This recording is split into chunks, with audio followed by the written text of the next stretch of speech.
ملت اسلامیہ نے جتنا نقصان فرقہ بندی کے نتیجے میں اٹھایا، شیعہ سنی وہابی دیوبندی بریلوی تقسیم کے اندر جتنا نقصان ملت اسلامیہ نے اٹھایا، اس کی نظیر نہیں ملتی۔ آپ کی تمام خلافتیں وہ فرقہ بندی کی بنیاد پہ ٹوٹی، تمام خلافتیں فرقہ بندی کی بنیاد پہ ٹوٹی، تمام آپ کے ادارے وہ فرقہ بندی کی بنیاد پہ ٹوٹے، آپ کے ممالک وہ فرقوں نے کمزور کیے۔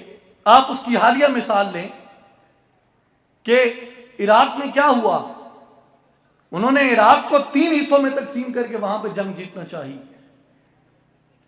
ایک طرف سنی عراق، ایک طرف شیعہ عراق اور تیسری طرف کرد عراق۔ جب انہوں نے عراق کو تقسیم کر دیا تو جو ان کی عراقی وحدت تھی وہ پارا پارا ہو گئی، اور جب عراقی وحدت پارا پارا ہو گئی تو وہاں پہ ان کو یہ موقع میسر آ گیا کہ وہ 9 سال تک اپنے پنجے وہاں گاڑ کے کھڑے رہیں۔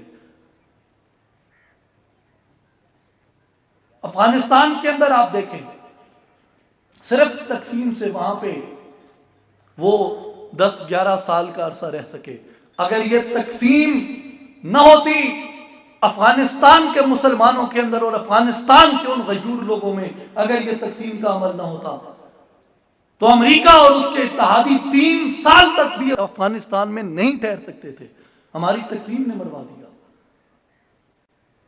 اور اس تقسیم کا نقصان، اس تفریق کا نقصان، اس فرقہ بندی کا نقصان وہ براہ راست گنبد خضرا کو ہو رہا ہے، وہ براہ راست وہ ناموس رسول کو ہو رہا ہے، وہ براہ راست وہ آبرو مصطفیٰ کو ہو رہا ہے اس فرقہ بندی کا نقصان۔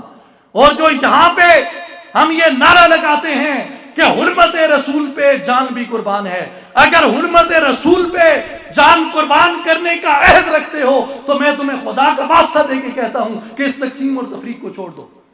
بتانے رنگ و خون کو توڑ کے ملت میں گم ہو جا، نہ ایرانی رہے باقی، نہ تورانی نہ افغانی۔ اور پھر کہا کہ نظارہ دیرینہ زمانے کو دکھا دے، اے مصطفی خاک میں اس بت کو ملا دے۔ میں یہ سمجھتا ہوں کہ باطل نے ہمیں جنگ فرقوں میں تقسیم کر کے شکست دی تھی، اور اس شکست کو فتح میں بدلنے کا یہی راستہ ہے کہ ان فرقوں کو چھوڑو۔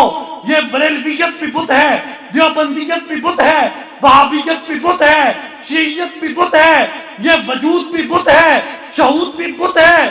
آج میں کہتا ہوں کہ ہمیں نہ وحدت الوجود کی ضرورت ہے، نہ وحدت الشہود کی ضرورت ہے۔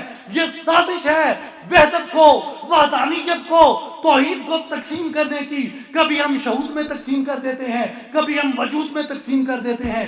آج وجود اور شہود کی وحدت کی ضرورت نہیں، آج ہمیں مقصود کی وحدت کی ضرورت ہے۔ آج ہمارے مقاصد ایک ہونے چاہیے۔ میں میرے نوجوان بھائیوں یہ آپ سے امید کرتا ہوں، اور میرا یہ یقین ہے کہ یہ جو فرقہ واریت کا بت ہے یہ اب نزع کی حالت میں گرفتار ہو چکا ہے، اور آپ کی بلند افکار کی ایک ٹھوکر، آپ کی بلند نظری کی ایک ٹھوکر، آپ کے اندر کی خودی کی ایک طاقت کی ٹھوکر، اور آپ کی روحانیت کی بیداری کی ایک ٹھوکر انشاءاللہ تعالی اسی عشرے کے اندر وہ فرقہ واریت کے اس بت کو پاش پاش کر کے رکھے۔